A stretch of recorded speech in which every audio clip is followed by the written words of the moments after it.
So I am in no way claiming to be Shira 7, the Universe Guru, or Share Your Love Diva. But what I am is a master numerologist. So what I wanted to do was take a minute to talk to you guys numerically about the frequencies that these women promote. Different approaches per se, but same idea. So let's start by talking about what exactly 50-50 means.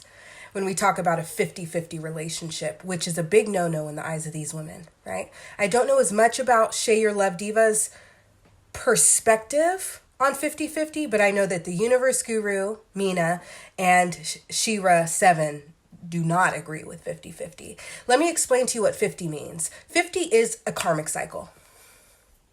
When you have the same number twice, it either means that this is going to be the frequency you're holding on an extended timeline, or this is the frequency held by two people who are closely related. So when we talk about 50-50, and all of this is in my book that's coming out soon, Demetra's Number System, what this essentially means is that you are in a relationship. You are someone in a karmic cycle in a relationship with someone else in a karmic cycle. This is why you would have to split finances, because karmic cycles indicate restriction. This includes monetarily. So essentially what these women are wanting you to do is elevate above that, right? By manifesting someone who has already attained the frequency of 100. This is the champion number. This is the elevated number. This is the number of a winner. This is the number of someone who has risen above karmic cycles. This is someone who has stable income, abundant income, and can take care of an entire household and that household's heart's desires without burden, right? So you are wanting to tap in to your inner power in a balanced manner. We'll get into this, right? Because when we're talking about leaning into your feminine energy, that's not actually what you need to do, right? That's not fully what's being described if you pay attention to these women. It's actually about balancing both feminine and masculine, because balance, the realm of 8, is where creation happens. Hence why 8 is in the word creation. Now let's talk a little bit about the frequency or the mindset held by these women, right? So what we're essentially talking about is 1230 and 1223 energies. Sorry, I'm on my stairs. So when we talk about 1230, we're talking about being in the mindset of 12, which is someone who is seeking partnership, someone who is seeking to connect with another, someone who is looking for stability, right? It's also the number of seeking stability in general, right? Because it's not quite, 2 is not quite 3. It's someone navigating the realm of 2, hoping to attain the energy of 3, or to greater achieve the resonance of 3, which is the manifestation number, the stable number, right? You are seeking partnership, or you are seeking stability. When you pair it with 23, let's start there. What you are seeking in that partnership is new experiences, because this is the number of karmic shifts and positive karma. This is releasing the stagnancy of 32 energy, or repetition, restriction, right? Limitation, negative patterns, right? So in order to truly achieve the energy of 23, this is where the importance of inner work comes in. Because if you're in a 50 cycle and you're being restricted by 32 energy, it takes a lot of work to release those cycles, to free yourself of those cycles. And there are different approaches, right? I prefer shadow work, inner child work, ego work, right? This is how I approach things. And I use numerology to do so. I also honed in greatly to tarot as well as astrology, but you don't have to utilize those tools, but those are tools. And as a master numerologist, numerology is my greatest, because of the fact that I understand what 23 means, right? What 11 means, what 12 means. If I see these numbers as I'm opening myself up to a certain person, I know where to take it. And I assure you, you will be tested, even after you've done the inner work to a great extent. Right? I remember 5-year celibacy streak, doing nothing but inner work, elevating my frequency, learning my worth, loving myself. So when I decided to get back into dating a couple months ago, I was ready.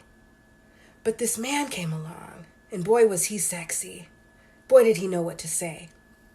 But he texted me one day, and I saw 1132. And I somehow justified it, and I talked myself into pursuing this anyway, and it didn't end well. It ended quickly, right? Because I've released those cycles, and I've done the work to where, okay, When the signs really start to show, I released, right? But it's because I have done that work, you guys, and I use tools like numerology. Now let's get into 1230. 1230 is someone who, like I said before, 12 energy still remains the same, but you pair it with 30. This is someone who's looking to manifest greater, right? This is someone who's looking to manifest abundance, right? 30, change in lifestyle, right? Change in physical appearance. This is where that level up term comes from, okay? We're talking about manifesting in a potent manner because we have a 3 paired with a 0. This is a cycle of manifestation. This is a cycle of stable, physical things coming into fruition. So when we pair that with 12, we're talking about someone who is not going to date anyone who cannot provide this. So that is a firm mindset that is in place that is aligning these manifestations. And these ladies, of course, provide additional tips and tricks and tools to help you along the way. But when we talk about frequency, when we talk about manifestation, when we talk about honing in to what it is that you want and keeping the bar there, this is the trick. And numerology is a way that you can really utilize numbers, whether it's time on your clock, whether it's time of messages sent to you, especially when you're interacting with a certain person. It can help you even more, okay?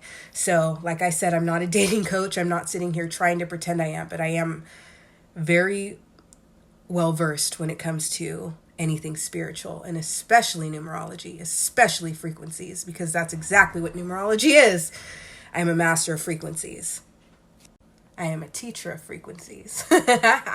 So I just wanted to share this information. Oh, let's go on a little bit about 8, because I mentioned that before. 8 is the realm of creation. It's also the realm of balance, the realm of justice, right? The realm that comes after 7, which means, and 17, let's talk about 17 briefly. 17 is a number of a being navigating the realm of 7 in order to attain the resonance of 8. So when we talk about Mina's techniques, when we talk about Shira's techniques, when we talk about my techniques, Shay's techniques, we're always talking about the inner work that is needed to unblock, free from negative cycles, and attain balance. It is all the same concept, different approaches. Another aspect as it relates to this 30 energy that I discussed before. What comes before 30? 29. 29 in my book, I talk about 29 being a number that represents the releasing of a certain way of relating to the world because of the number 2 paired with the number 9, the number of completion, the way of relating to others, the way of relating to the world in general, as well as the mindset you hold. Okay, it totals 11. Okay, this is one being interacting with another. How one being gets along with another, mirrors another. Okay, we're talking about an interaction.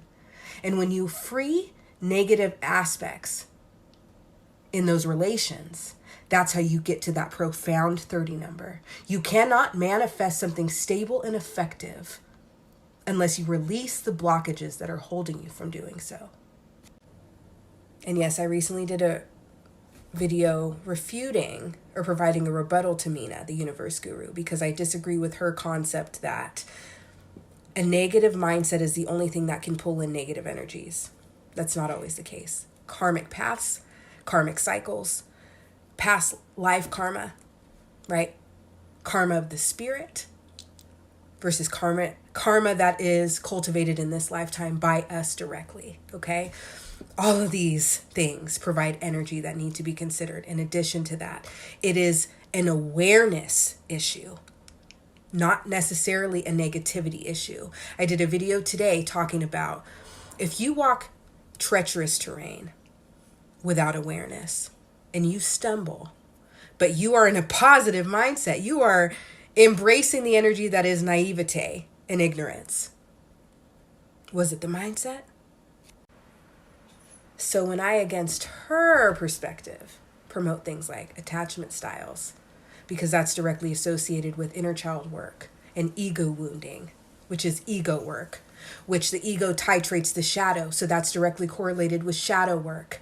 And because of the fact that attachment styles are formulated in our childhood years, this is directly correlated with the realm of 2, that is the realm of relational energies and the realm of the mindset. All of these things need to be paid attention to, discussed, assessed, dissected to do proper inner work. That is my perspective. That is my approach. She disagrees. She thinks it creates a suspicious mind, which pulls a negative energy. I disagree, because it was the moment I learned about these concepts, the moment I learned about these different terminologies, that I freed myself.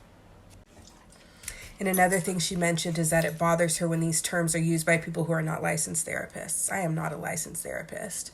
I am a registered drug and alcohol counselor, SUD counselor.